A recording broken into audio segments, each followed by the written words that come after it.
오늘 제가 지금 유튜브 잠깐 찍는 건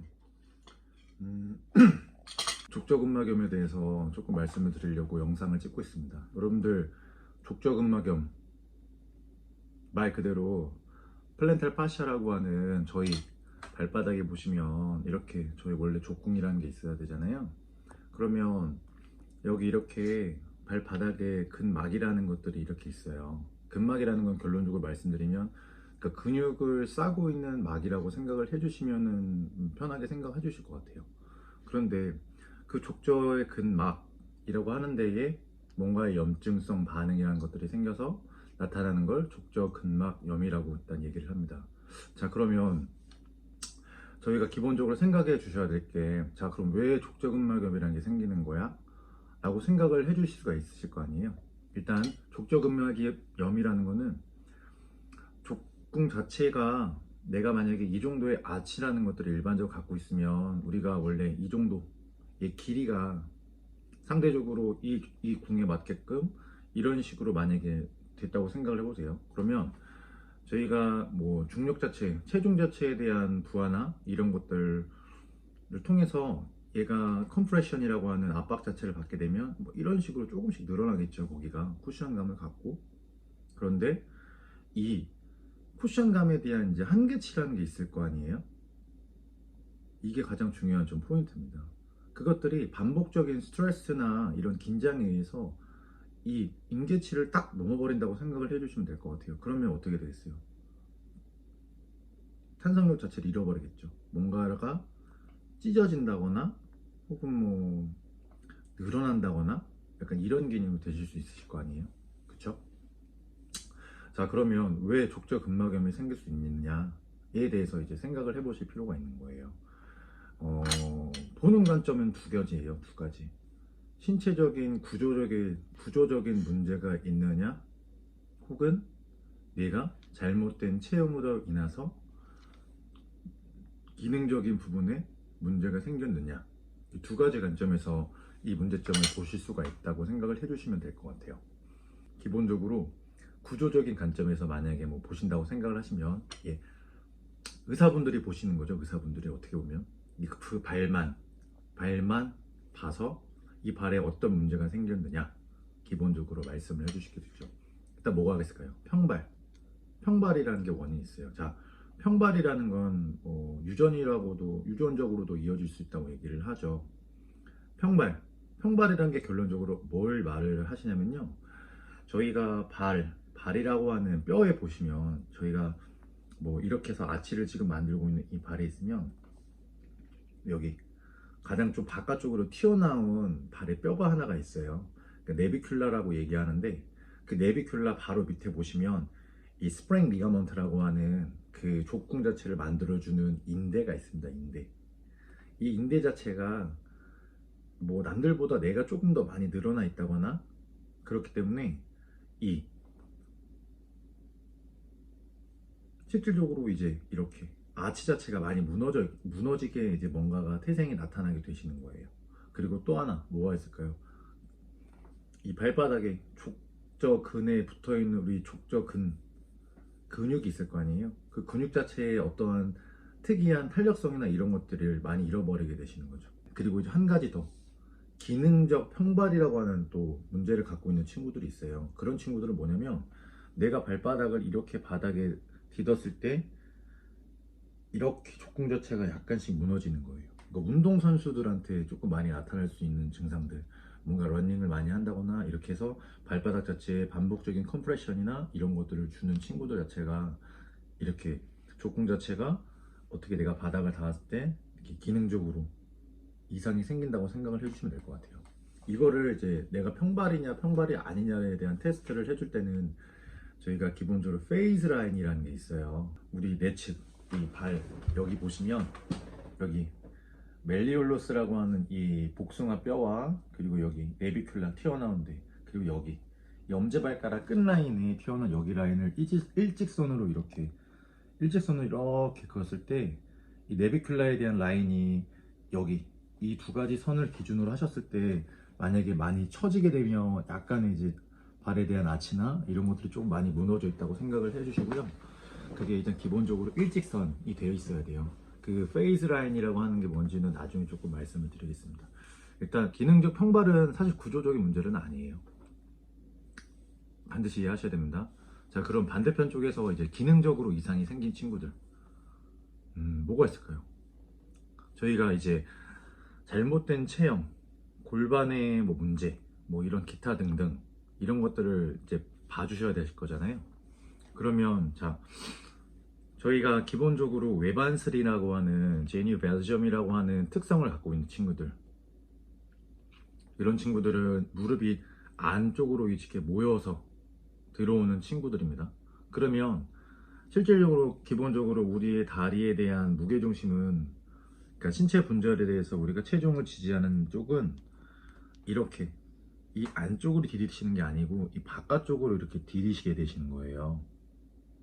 그렇기 때문에 이 아치 자체가 저희가 살 수가 있는 건데, 저희가 만약에 이 외반슬이란 체형을 갖고 있게 되면 이제 상대적으로 어떻게 될까요? 체중 자체가 앞으로 이렇게 안쪽으로 많이 쏠리게 돼 있어요. 네.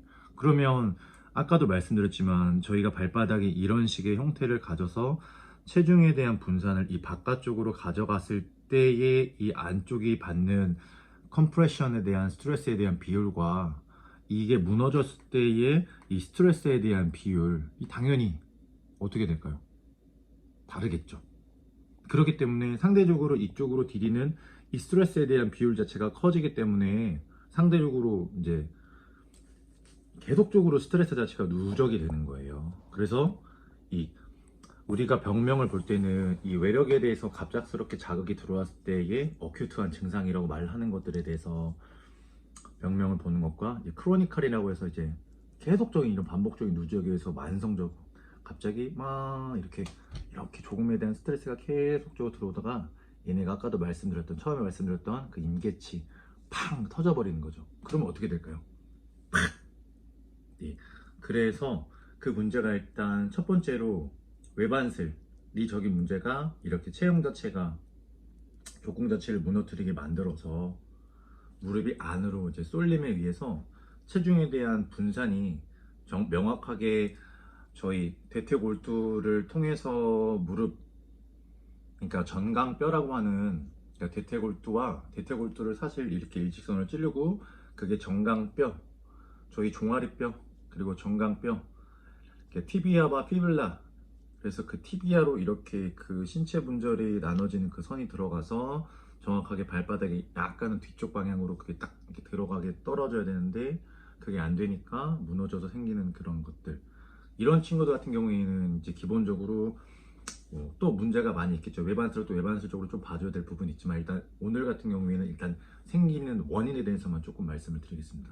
이래서 그런 원인에 의해서 이 신체 자체의 체중을 분산하는 것들이 무너지기 때문에 일단 증상이 나타날 수가 있습니다. 그리고 또 한 가지,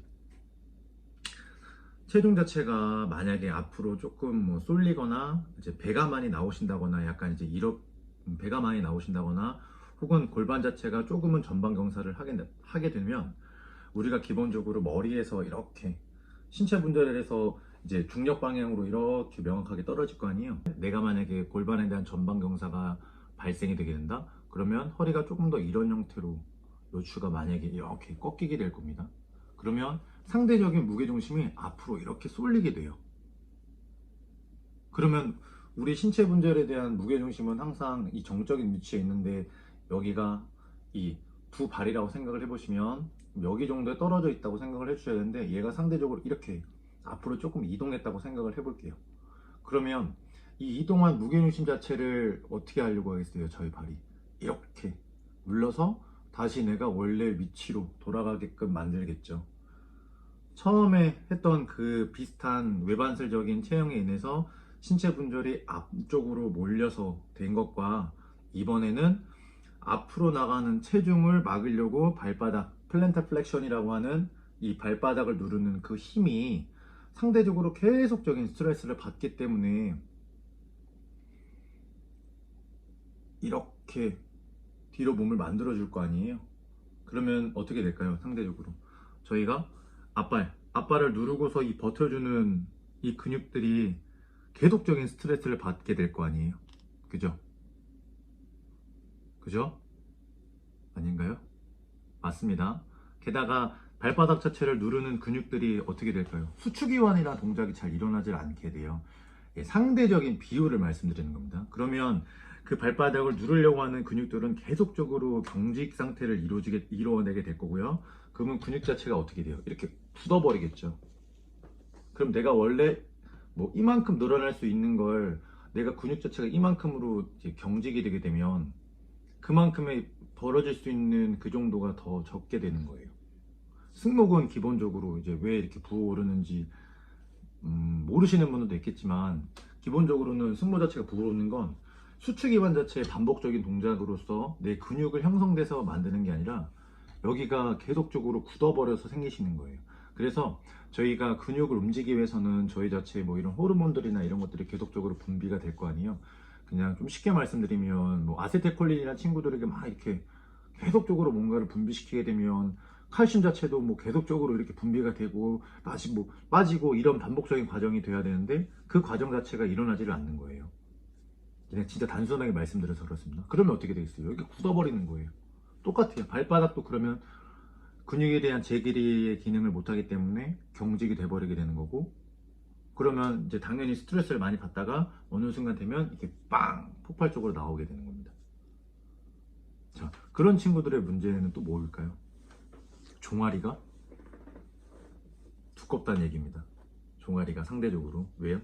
발바닥을 누르는 근육, 족저 근도 문제가 있겠지만 저희가 기본적으로 이제 후방 근막 경선이라고 말을 하는 이 족저 근부터 쭉 이 뒤쪽으로 연결이 돼서 이렇게 해서 여기까지 오는 이제 근육에 연결되는, 어떻게 보면 선이라고 그냥 쉽게 말씀드릴게요. 근육을 싸고 있는 막들이 쭉 이렇게 연결되는 그 라인 자체가 하나가 있는데 그 라인 자체도 어떻게 될까요? 타이트하게 됩니다.